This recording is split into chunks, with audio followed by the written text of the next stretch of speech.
The mission of FSU Coach is to prepare and equip the next generation of coaches and sports professionals with best practices and current research to enable them to pursue excellence. We have 2 academic programs, the online graduate certificate, which is 4 classes, and also a 10-class master's in athletic coaching. Our graduate certificate and master's program can be started at any time, either the summer, fall, or spring.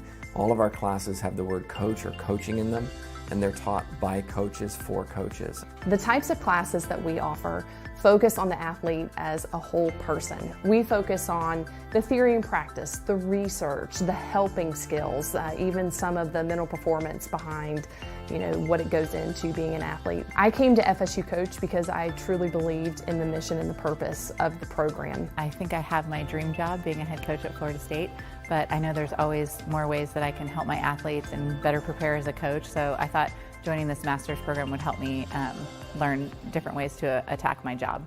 If you're interested in going into coaching or joining the FSU Coach program, I would just say don't even think about it and do it.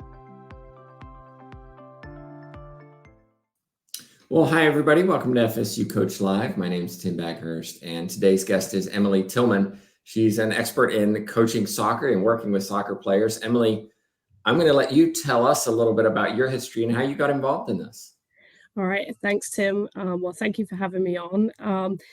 So originally I'm from England. I pretty much have been kicking a soccer ball, I think, since I was about 3 years old. I kind of came up through the academy system in the UK. And then when I was 16, I signed for Chelsea. Back then, the women's game wasn't quite what it is today. So America was always the dream for me, cliched, but I'd watch Bend It Like Beckham and basically was like, that's what I'm going to do. And so basically I ended up, when I was 18, coming over to Troy, Alabama on a full scholarship. But unfortunately, my soccer playing career was cut short. Entering into my sophomore year, I managed to dislocate both my kneecaps at the same time. So that was a pretty chaotic injury with a lot of rehab process. And then it was kind of during that time that, fortunately, the silver lining was that I was kept on as a coach. And then that was kind of how the business that I'm running today was kind of born. And I was doing my undergrad in psychology, and I kind of realized during that rehab process, like Troy were phenomenal on the physical side. I was receiving treatment every day, but the mental side was lacking. And so that was kind of how I kind of came into sports psychology. And then from there, kind of realized like if I can apply what I've kind of learned in this process and try and help athletes into that. So BMP was then born kind of out of that, and it essentially has the 3 pillars, which are mental, physical, and then technical. So and essentially I want to be a one-stop shop for athletes, young athletes that are trying to build their confidence and perform more consistently, and hopefully that will transpire as well on and off the field. I'm going to come back to BMP in a minute. Yeah, I'd like to know a little bit about your experiences in an academy, because the system in the UK is very different to the US. Yeah, you're placed essentially in a farm team. You kind of work your way up and weed out the ones who aren't going to make it. Not necessarily a good way to develop youth athletics, in the sense that many drop out, many quit, many are burned out, many are injured. What were your experiences like? Yeah, so I mean, my experience was a good experience. Like where I was from in Plymouth, there was that was the one kind of academy that they had. So it wasn't as competitive, I suppose. Like if you were good enough to play at the academy, you played that at that academy instead of kind of having those options if you're up north to go and play at a Manchester, Liverpool, or Wigan, and so on. So for me back then, I mean, the biggest difference I've probably seen from the system that I'm familiar with here with the young athletes in Jacksonville, and then compared to England is probably the amount of load that we had. So we would train a Tuesday and a Thursday, and that session was probably 90 minutes to 2 hours, and then we'd play one game on a Saturday. On the odd occasion, we would, play a tournament, and then maybe I might do some individual training, maybe once a week, but it was kind of self driven, whereas obviously the kids today, I think, have you know, way more load. It's kind of every day, and it's kind of that more kind of culture. So that's probably the biggest difference that I've seen, and I think the UK is kind of trending it a little bit towards what I'm seeing here too. So but I definitely think it's different in terms of when I was growing up. It was more in that academy system, was we were just training. We weren't looking at anything else, like outside of the technical aspect, like the mental or the physical. So that's probably the biggest difference that I saw. But for me, it was where I was geographically meant that I needed to, if I was going to really have a career in soccer, which was the initial goal, was I needed to move to be kind of seen by more coaches and play at a higher level, and that's obviously what I ended up doing. Do you think, given that maybe the US system is starting to migrate over to the UK system or the European system, where one might argue more is better, at least that's the adage, is that your thoughts? Is that what we need to do in the US, or is it we need to actually follow what you were doing, which is less is more? I think there's the less is more, and I would argue it's more about the quality over the quantity. I think sometimes there's a tendency to add more days of training, but the quality of the training might not be as high. So, for example, in the soccer world, I think some of the practices are just a lot of scrimmages, and not so much on focus on the technical side, and just not so much in terms of the delivery of coaching, in terms of getting into the detail side of things. So I think, you'll go into maybe 3-4 nights of practice and you're essentially doing the same thing.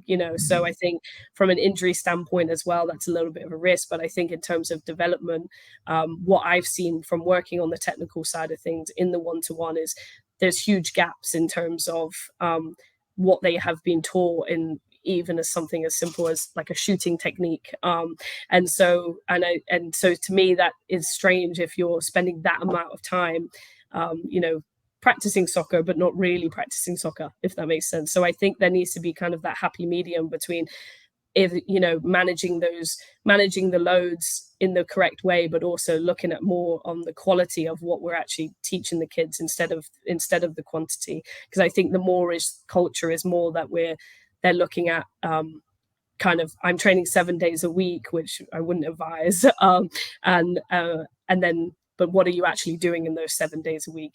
Are you actually developing, and what are you developing? Because a lot of the time, a lot of my athletes I'm working with right now can't answer those two questions. I recently was able to present at the United Soccer Coaches Convention, and I mentioned to a friend of mine, I'd never heard so many English accents since the last time I was in England. Do you think that there is now a bleeding is the wrong term, but a merging of ideas across cultures now, with social media, with access to coaches in other countries, whereby we're coming up with a system in soccer where these are the best practices? Or is it still very much, what is that person doing? Where have they been trained? They have no idea what's going on.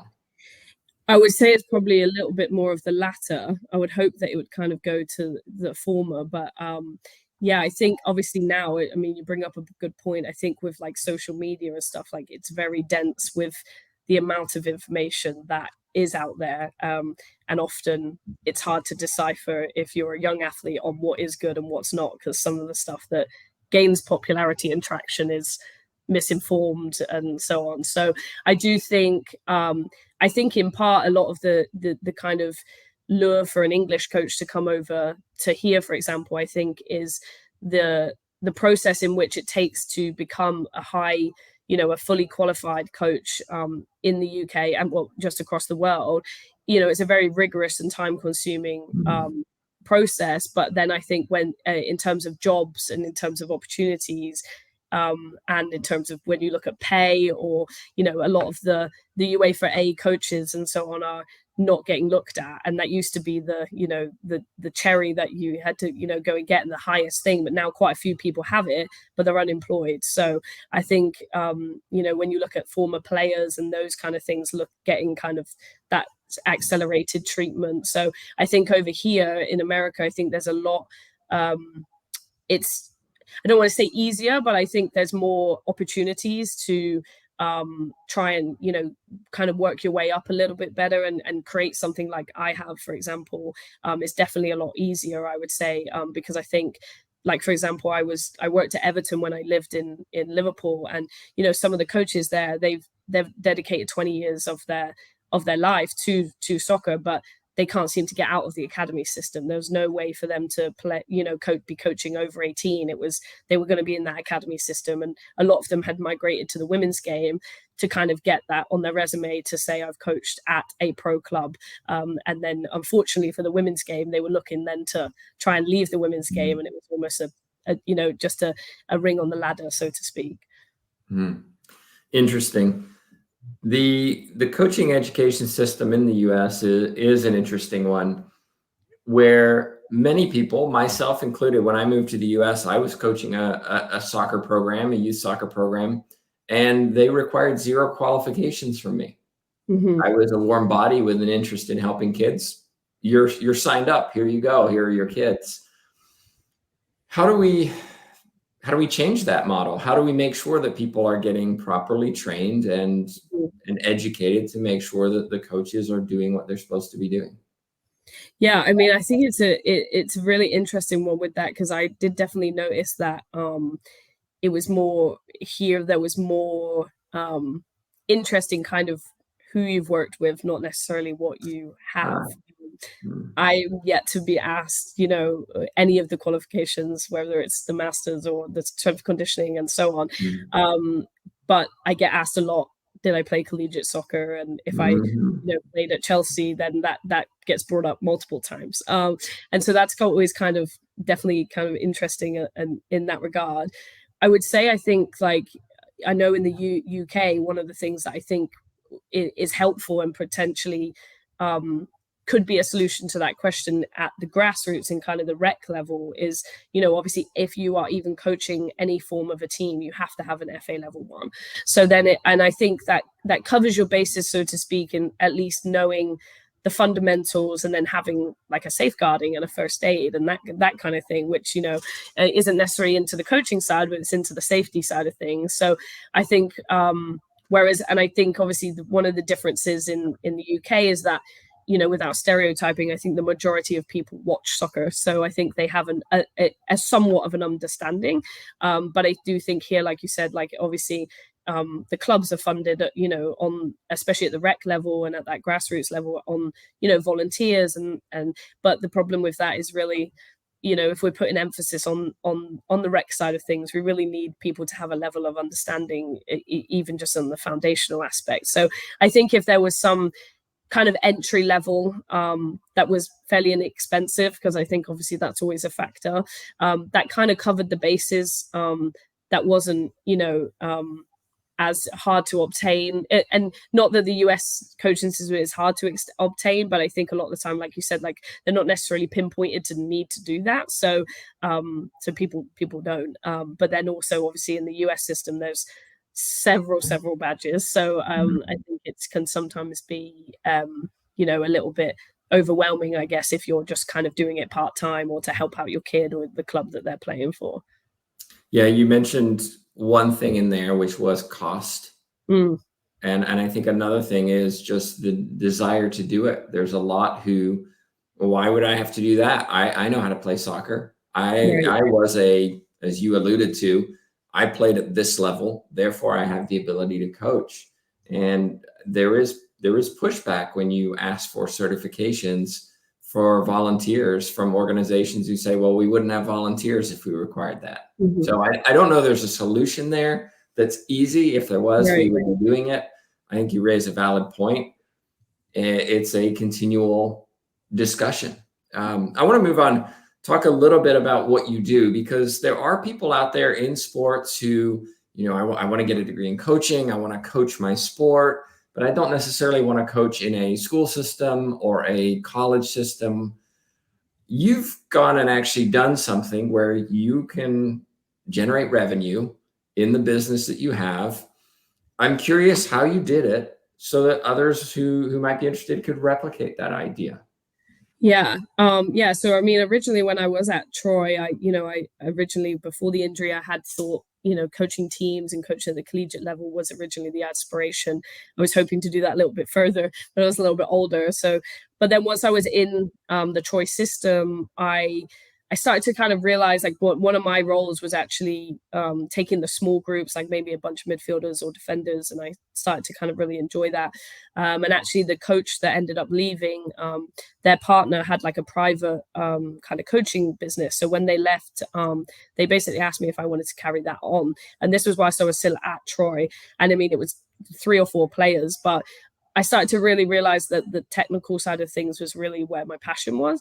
And some of that being that I felt I could be true when I say it's about development. I can really mean that and live by that, because obviously I think most of the coaches that you would speak to when they're coaching a team, of course, especially at the youth level, are going to say that it's about development. But then winning comes into the question. So, and it's not that I don't want to create athletes that want to win. Of course I want that, but my job isn't on the line whether or not they win on the weekend. It's about their progress and their development. So that was where the kind of like bug, I suppose came in. And then as I kind of alluded to before, I ended up really enjoying the mental side of things. And originally I had kind of pursued my master's in sports psychology to help injured athletes, but then when I kind of started the masters and started to learn a little bit more about the mental skills, I started to realize how much more I probably would have enjoyed my playing career had I known these things when I was playing, in terms of like my preparation for games and so on.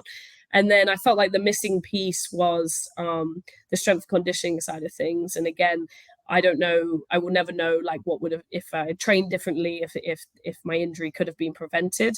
But I will say that I know I never put any emphasis on, I was never told to train anything around my glutes or my hamstrings. And it was all, the emphasis was on my weakness in my quads. So once I started doing my CSCS and stuff, I'm like, it was kind of a whole world had been opened in terms of different ways to train. And just, I wish I'd been educated a little bit more in that coaching process. So for me, it was more like if I could kind of be the coach that I kind of wish I had had, and that's not anything against any, I've had some phenomenal coaches, but I just kind of felt like there were missing gaps really in the level of the why we do things. So that was kind of where BNP was born. So my husband and I moved to Jacksonville, and I kind of struck gold there in the sense of Jacksonville was actually a bit of a hub for soccer. So there's quite a lot of youth athletes playing soccer here, and it's a big city. And so I just kind of got my qualifications, and then from there I just basically started my Instagram page, and from there I started by just posting informational videos around those 3 pillars every day, and from there it kind of gained a little bit of traction, and I got my first client, and then from there it was just word of mouth spreads. Soccer parents are very good at, if they like you, they will tell other people. Being a team sport is super helpful, and Jacksonville is like a big city but a small city at the same time, so it's kind of like the soccer community know each other quite well. So yeah, it definitely took some, at the start I'm quite an impatient person, so at the start it felt like it was growing slowly, but it kind of how I preach to my athletes that if you keep being consistent, eventually like it really comes. So now we're in a really good place, and I'm at a point where I need to expand and hire other people to kind of deal with the demand of the amount of athletes that we have seeking out these services. And so so I think the biggest thing for me was moving to a new city and not really knowing anybody, and how do I get my kind of name out there. So the biggest thing I would say is it's the relationships. I've been really fortunate to make some good relationships with other people that are in similar businesses to my own, and partnering with some local clubs to offer like the mental performance to the teams, and then just other people that have kind of facilities and stuff, and just being able to host camps there and promote their facility, and then be able to obviously use their space to promote what I'm doing too. Yeah, that was one of my questions. Do you rent your own space or do you go to wherever they are? Yeah, so with Jacksonville being fairly large, the first half of the week I am in near the Jacksonville Beach area, and so we rent some fields, and then the second half of the week, with the partnership that I have with one of the local teams, I'm able to use a small little space there, and then on the Sundays we do a group strength conditioning, and a small group kind of technical for younger players that are kind of just starting out on their competitive soccer journey. So that's an indoor turf space, with full access to. We have full access to that on our own. The goal for me would be to have my own space down the line, but for right now, it's a little bit tricky trying to find that space. So in the meantime, we're just trying to make it accessible to every athlete in Jacksonville. So we're in multiple locations. You work on technical, you work on the physical, and you work on the mental. How do you balance what you work on with athletes each time you visit them? Is it we will do all those three things at once, or we do different sessions for different things? How do you do that? Yeah, that's a great question. Well, when I first started out, I was applying the kitchen sink approach a little bit. I wasn't really sure when I first started whether or not there would be any demand at all for the mental side of things, with it being sometimes a little bit of that stigma and so on. So, but I've been pleasantly surprised with actually considerable amount of athletes wanting that support. So initially, it's usually driven by the athlete when they come to me, whether or not like what they're seeking out. Most of the time, if they are coming for the mental and they are a soccer athlete, because I do work now with some other athletes that aren't soccer, on the mental side of things. But if they are a soccer athlete, then we typically would sit down for the initial consultation that is mental. And I like to do that usually at the field. So it's a familiar kind of surrounding, and it's not too intense sitting across from each other or whatnot. But then usually we try and use the technical side of things to support the issues that they're like facing. So for example, if it was like a confidence around unable to beat, in a 1v1, then we can kind of discuss like what the barriers are and why that's happening, reframe that thought, but then I can put them in some technical drills in order to kind of illustrate that point. And I feel like it kind of sticks a little bit more in terms of, I know for me, I'm more of a doer. If I do something, I'll remember it. But if I just read it, it takes a little second. So if it's that, and then, I mean, with the mental side of things, my aspirations are usually to almost work myself out of a job on that side so that they have those coping strategies. So more often than not, once they feel okay and they're in a good spot with the mental side of things, for whatever the reason was that they initially came to me, then they will usually transition over to just coming to me for the technical side. And then with the physical, again, I used to try and combine a little bit of that, and sometimes we still do. We have some low intensity plyometrics and that kind of stuff, and trying to just get them working on balance and agility and coordination. Those kind of things are usually incorporated into the warm-up, but then we just focus on the technical. And then the Sundays have been offered now on that group kind of stage to be able to bring in the strength conditioning. So trying to get them just to be able to have access. But the nice thing is that we have that flexibility. So if if a player is coming to me for purely technical, but they have a tryout coming up and they say, hey, can I do the mental? Then we're able to just kind of flip that on a dime and be able to do that, and no problem. So it's a little bit fluid depending on each athlete. There's not necessarily a set thing in motion. It's kind of as and when and what their needs are. Thinking about your experiences as an athlete, then as a coach at Troy, and now running your own business, coaching a variety of different athletes, what advice would you have for others who are trying to either become coaches or improve as coaches? I think the biggest thing is really understanding having a good sense of who you are, and what you're trying to accomplish. I think especially when you're kind of entering in to the coaching world, or if you're entering into starting your own business, there's a lot of the imposter syndrome. I think if you're someone that is highly motivated, trying to constantly learn and that kind of stuff, then it can be very easy, like we kind of alluded to earlier, to look at other coaches and try and copy what someone else is doing. So I think when you're starting out, it's about learning, but also still putting your own stamp on it. I think one of the things that has made my business successful has been that they know who I am as a person, and I would like to think from that my athletes know I truly care about them. So I think sometimes that has caused, and I don't know again if it's, I don't know if it's the being female or whatnot, but I'm not a shouter coach. I'm never going to be a coach that screams at you. That's just not my style.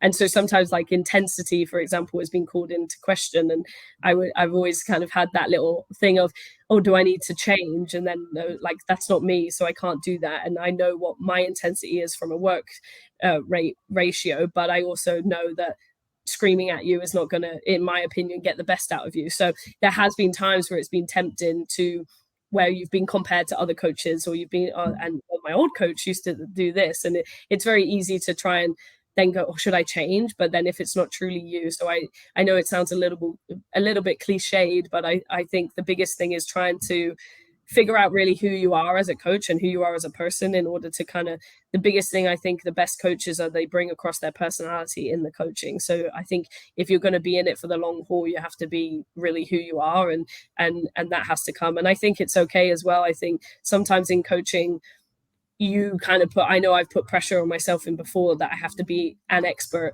And I think it's okay to, I'm still learning. I sometimes cringe at even 2 years ago of when I like look back at some of the session plans and stuff that I was trying to fit in all this stuff. And, I've lost some clients along the way, and maybe I wasn't the right fit, and that's okay. And so, but now I'm like, oh man, if they came back, they would have a way better experience, but that's going to happen. So I think it's about like, if you're learning, you just need to be okay with the fact that for me it's a process too, and I'm going to continue to learn, but just being okay to admit that you don't know it all, and you won't know it all. But what you do know is, the way I see it is that if I'm 10, 12 years ahead of like the teenagers that I'm working with in terms of their journey, or maybe I'm a couple chapters ahead. So maybe I can just tell you what I've learned from my experiences, and hopefully that will help. And then, and just kind of sharing that from the stuff that I've learned from my personal journey, but also from, the education side of things too. So that would be my advice to young coaches and anyone that's starting out, is just go for it, but be humble, but be yourself, and just kind of admit mistakes if they happen, and know that they are going to happen. Sound advice. You mentioned you're busy on Instagram. How do we find you on Instagram?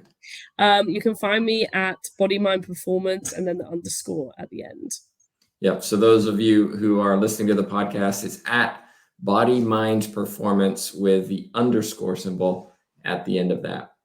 Emily, thank you so much for joining me today. I really appreciate you sharing a little bit of your experience and wisdom with all of us. And of course, I do hope that everybody asks questions if they're watching on YouTube or listening to the podcast.